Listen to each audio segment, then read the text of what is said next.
ત્યારે સમાચાર મળી રહ્યા છે વડોદરાથી કે જ્યાં વરસાદી કાસ્ટ બની આફત। અત્યારે વડોદરામાં વરસાદી કાંસ બની આફત।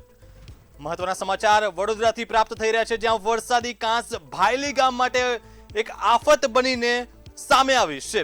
કાંસ બનાવનાર અધિકારીની આવડત પર અનેક સવાલો અત્યારે હાલ ઉઠી રહ્યા છે। ત્યારે કાંસમાં 7 ફૂટથી વધારે ગંદુ ગટરનું પાણી અત્યારે હાલ જોવા મળ્યું છે। પ્રી મોન્સૂનની કામગીરી પર અત્યારે અનેક સવાલો ઊભા થઈ રહ્યા છે। વડોદરાની આ ઘટના કે જ્યાં વડોદરામાં વરસાદી કાંસ એક આફત બનીને આવ્યું હોય તેવા દ્રશ્યો અત્યારે સામે આવી રહ્યા છે।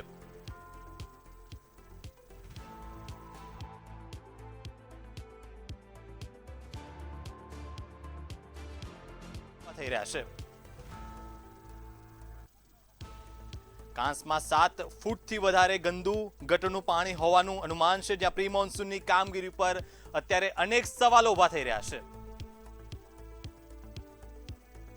વડોદરામાં વરસાદી કાંસ બની આફત કે જ્યાં પ્રી મોન્સૂનની કામગીરીને લઈને અત્યારે હાલ અનેક સવાલો ઊભા થઈ રહ્યા છે। વરસાદે એન્ટ્રી મારી દીધી છે ત્યારે વડોદરામાં વરસાદી કાંસ અત્યારે આફત બની હોય તેવા દ્રશ્યો સામે આવી રહ્યા છે।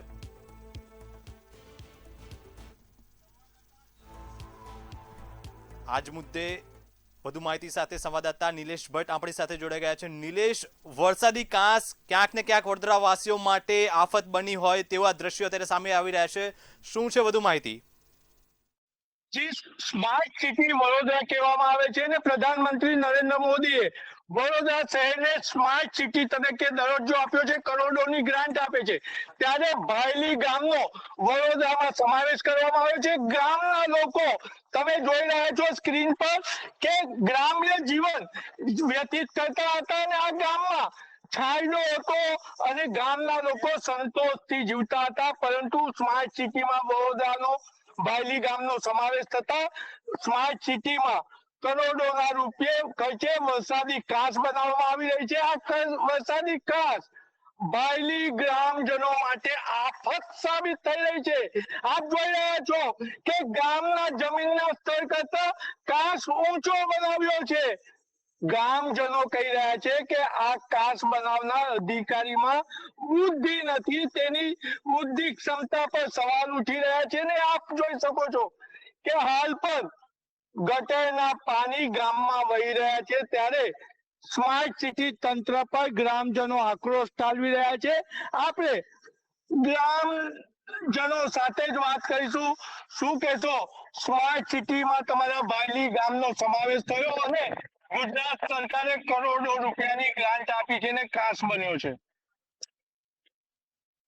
વડોદરા મ્યુનિસિપલ કોર્પોરેશન દ્વારા કરોડો રૂપિયાના ખર્ચે આ વરસાદી કાંસ તો બનાવ્યો, પણ આ વરસાદી કાંસની પ્રી મોન્સૂન કામગીરી એમણે કરી, એમાં પણ કરોડો રૂપિયા ખર્ચા અને 1 કરોડ રૂપિયા ખર્ચા એ ખરેખર સાર્થક ગણાતા નથી। એનાથી આ લોકો અહીંના નજીકના રહેતા લોકો વરસાદી કાંસ પાસે આવેલા મકાનોમાં આ ગંદુ પાણી એમણે જે કાંસ બનાવ્યો એમાં 5, 25 ફૂટ 50 ફૂટના અંતરે મોટા મોટા ખાંગા પાડી અને અંદરથી ગંદુ પાણી, બહારનું પાણી અંદર જાય અને અંદરનું પાણી ગટરનું જે પાણી છે એ બહાર આવે છે। એનાથી એક ગંદકી ફેલાય છે, નાના બાળકો બીમાર થાય છે। ખરેખર આ સ્માર્ટ નહીં, ખરેખર આ પ્રજાને વેઠવાનો વારો છે। આ આફત સમાન, આ વરસાદી કાંસ આફત સમાન બનાવ્યો છે। જો વધારે વરસાદ 24 કલાક કરતા વધારે વરસાદ પડશે તો ગામમાં આ પાણી ઘૂસવાના અને લોકોને હાડમારી મુશ્કેલીઓ થવાની છે અને પ્રજા જીવતે જીવ મરી જાય એવું મને લાગી રહ્યું છે। આપણે અહીંની મહિલાઓ સાથે પણ વાત કરીશું। શું કહો છો, વરસાદી કાંસ બન્યું છે, હવે તો પાણી જશે ને? ના જાય, પાણી અંદર જ આવે ઘરમે, અહીંથી પાણી જાય, બહાર નીકળે જ ના પાણી અંદર ઘરમે આવશે। પેપાય પાણી છે અમારું ફરિયાન ભાઈ, એટલું બધું ગંદુ પાણી આવે છે। આપણે અન્ય મહિલાને પૂછીએ, શું કહો છો, અધિકારીએ વરસાદી કાંસ બનાવ્યો છે તો હવે પાણી તમારું ગામનું વરસાદી કાંસમાં જશે ખરું?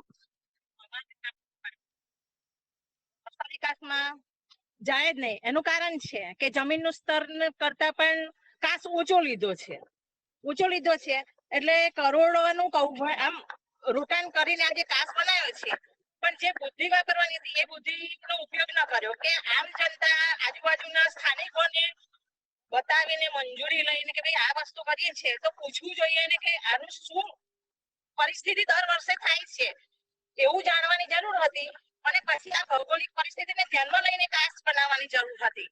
અને આ સરકાર જે બણગા ફૂકે છે કે અમે વિકાસ કર્યો વિકાસ નથી કર્યો, પણ મારી દ્રષ્ટિએ તો વિકાસ નથી પણ આ વિનાશની ગતિ આગળ પ્રગતિ કરી રહી છે, વિનાશની.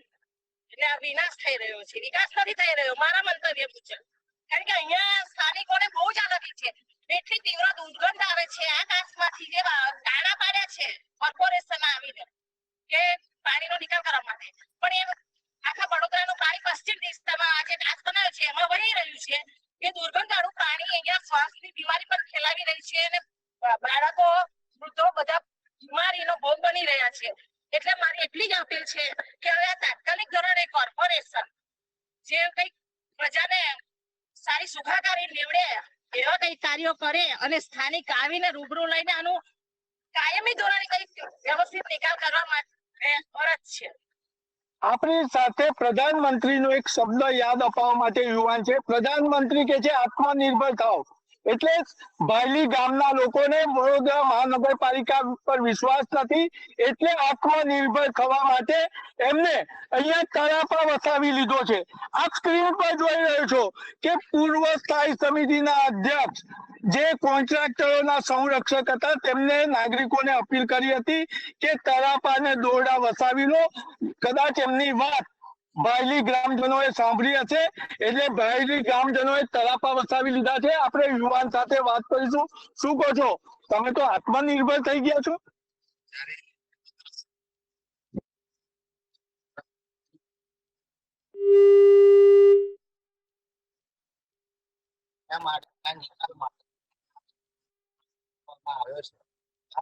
જમીન લેવલ ખૂબ ઊંચો જમીન લેવલ થી બનાવવામાં આવ્યો છે. જે વરસાદી પહેલા કુદરતી એના જગ્યાએ આજે આ પાણી લોકોના ઘરોમાં તમે જોઈ શકો કે કાચ કરતા આ જે ઘરો છે એ કેટલા નીચા છે.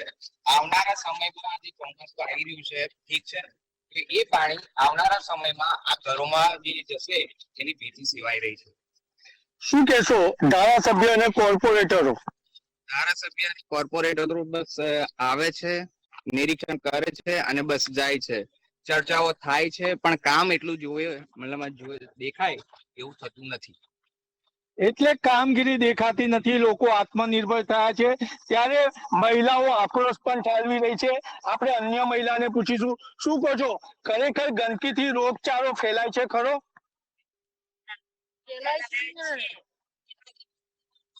શું કરવાનું, ઊભું થઈ જઈને કામ કરવાનું. તો અહીંયા કોર્પોરેશનના લોકો, આરોગ્ય વિભાગ કે કોઈ કામગીરી માટે આવે છે ખરું? પાટલા ગરમ થી બધા ગરમ પાણી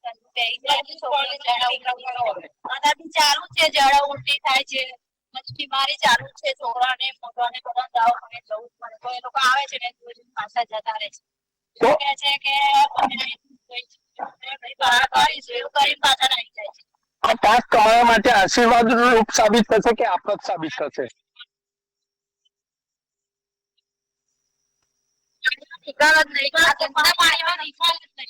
અહીંયા જ રહેવાનું છે, અમારે આ ઘર જ છે.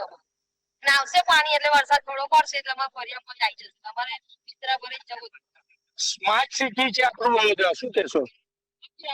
ગંદકીનું જ છે. અમારે તો અહીંયા જ રહેવાનું છે, અમારે અહીંયા જ રહેવાનું છે. બીમારી એટલી ફેલાય છે કે રોજે દવા લેવા અમારે કોઈ ને કોઈ રીતે જવું જ પડે. એટલે સ્માર્ટ ગંદુ પાણીનો નિકાલ કરો.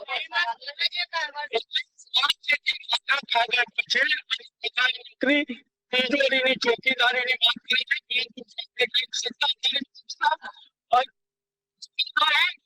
અધિકારી એક બાજુ કમિશનર શહેરની ચિંતા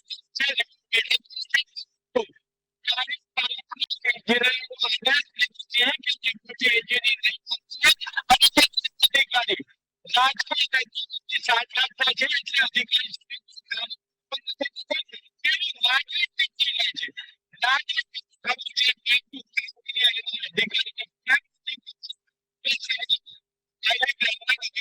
પહોંચી રહેલ છે.